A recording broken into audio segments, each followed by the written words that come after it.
आता जे गाणं आपण ऐकणार आहोत त्या गाण्याची खासियत अशी की या संगीतकाराला हे गाणं चित्रपट चित्रित झाल्यानंतर कंपोज करावं लागलंय, म्हणजे रचावं लागलंय. या गाण्याचं म्हणजे चित्रपटाचं चित्रीकरण आधीच झालेलं होतं. फक्त सिच्युएशन ऐकून आणि या चित्रपटातले तुकडे बघून या संगीतकारानं हे गाणं रचलंय. या संगीतकाराची अजून एक खासियत अशी की यांच्या गाण्यामधून नाट्यमयता आणि गूढता नेहमीच सगळ्यांना दिसत असते. अर्थातच हे जे नाट्य आहे हे निर्माण करण्यामध्ये त्यांचा हातखंडा होता. आणि याच संगीतकाराचं गाणं घेऊन येते आजची आपली पुढची कलाकार. टाळ्यांनी स्वागत करूयात दीप्ती भागवतीचं.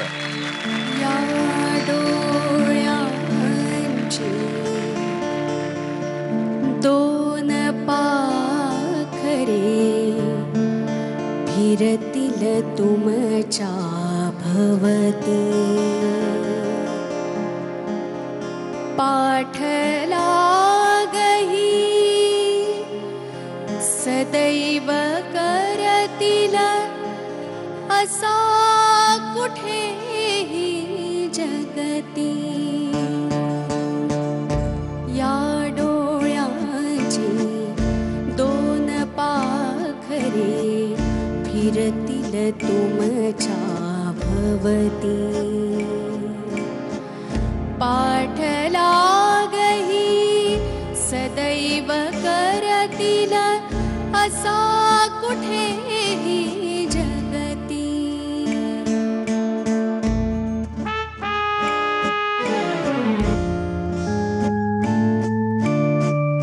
दर्शन तुमचे हाच असे हो या पक्षांचा चारा,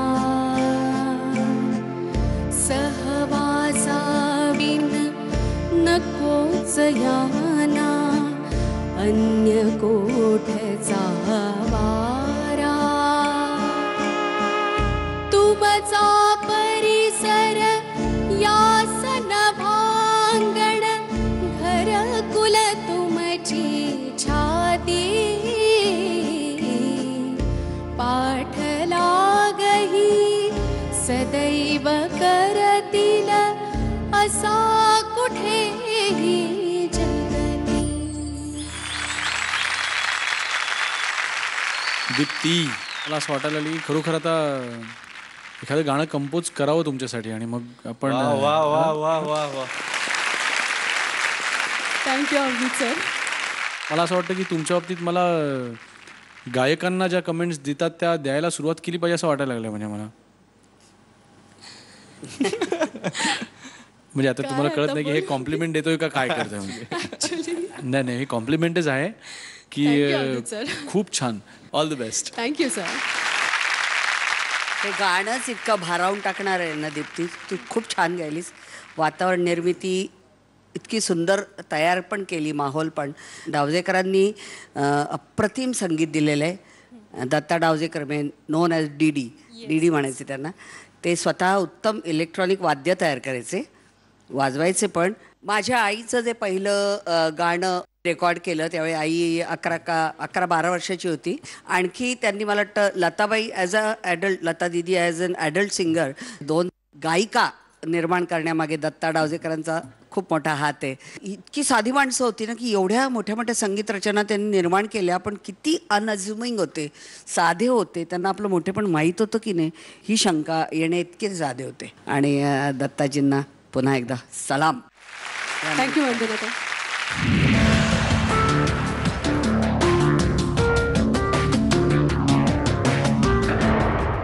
क्या बात आहे.